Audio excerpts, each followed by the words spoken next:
Bonjour et bienvenue pour la réalisation de la couronne de Pâques. Alors, pour arriver à faire une jolie couronne, donc là, il y a une couronne un petit peu spéciale avec tous les petits œufs que l'on peut faire. Et voilà une deuxième couronne avec une version à 3 couleurs pour les moyennes sections et à 2 couleurs pour les petits. Et donc avec des œufs blancs, je vais vous expliquer pourquoi après. Voilà, donc l'idée c'est de pouvoir faire une alternance de 3 couleurs ici pour les moyens, 2 pour les petits et d'arriver à faire une jolie petite couronne. Donc il vous faudra du carton, des ciseaux, un crayon de papier et 2 assiettes. Donc le mieux ce serait d'en avoir de 2 tailles différentes.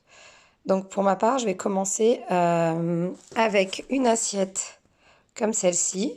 On va poser l'assiette sur le carton et l'enfant peut venir tracer tout autour, hop, faire le contour de l'assiette. Voilà. Une fois le contour fait, on prend la seconde assiette et on essaye de la poser bien au centre. C'est un petit peu le plus délicat. Voilà, quand l'assiette est bien au centre, là aussi, on fait le... Une fois le contour réalisé avec le crayon, on a juste enlevé l'assiette et voilà, nous obtenons notre couronne. Là, il va y avoir besoin des parents pour découper. À moins que les enfants y arrivent, que le carton soit léger. Si le carton est un peu épais, il y aura besoin d'un adulte. Et voilà, nous avons notre couronne découpée. Il ne reste qu'à faire les œufs. Pour ça, demandez à papa et maman de vous faire un premier œuf, ce qu'on appelle un gabarit. Posez votre œuf et faites le tour avec votre crayon. Hop, on enlève l'œuf et on a un œuf.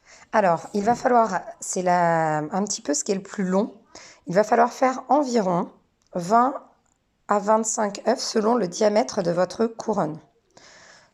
De 2 couleurs ou 3 couleurs différentes.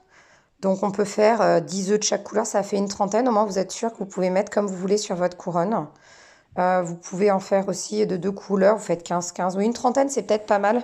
Vous êtes sûr d'en avoir même un peu plus, mais au moins vous êtes sûr d'en avoir assez et de ne pas avoir à les retracer ensuite.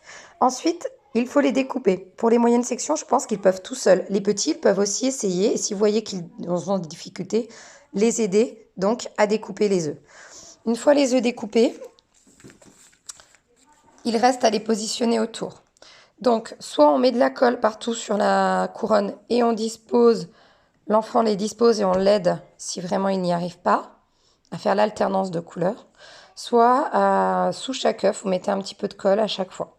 Voilà, c'est un peu les deux techniques qui peuvent fonctionner. Je pense que mettre sous chaque œuf sera mieux pour pouvoir être sûr que ce soit bien positionné. Ça demande plus de temps, mais ça va demander de la précision à votre enfant et de la patience. Et ça, c'est très très bon à travailler. Voilà. En ce qui concerne les œufs blancs. Les œufs blancs sont pour ceux qui n'ont pas d'imprimante. Donc, vous pouvez faire vos œufs blancs et ensuite choisir 1, 2 ou 3 graphismes. 3 graphismes, c'est pour les moyennes sections, 2 pour les petits. Donc là, par exemple, on peut se dire qu'on va faire une alternance. Donc, un œuf avec des petites croix, un œuf avec des petits ronds, un œuf avec des petites croix, avec un œuf des petits ronds. Voilà. En plus, ça va faire travailler le graphisme pour vos enfants. Et ça peut être sympa. Après, vous pouvez le faire aussi avec des chiffres ou avec des lettres, peu importe. Après, le graphisme, c'est souvent quand même un peu plus joli pour Pâques. Voilà. Donc, je pense que je vous ai tout expliqué. Ah si, pour la suspendre, vous pouvez prendre un ruban, un fil, une cordelette, ce que vous avez, pour la suspendre quelque part à une tringle à rideau, par exemple, au-dessus d'une fenêtre, ou à la porte de la maison, à la porte de la chambre de votre enfant, afin de décorer la maison pour Pâques. Voilà, j'espère que cette petite vidéo vous a plu et je vous retrouve très bientôt. Au revoir!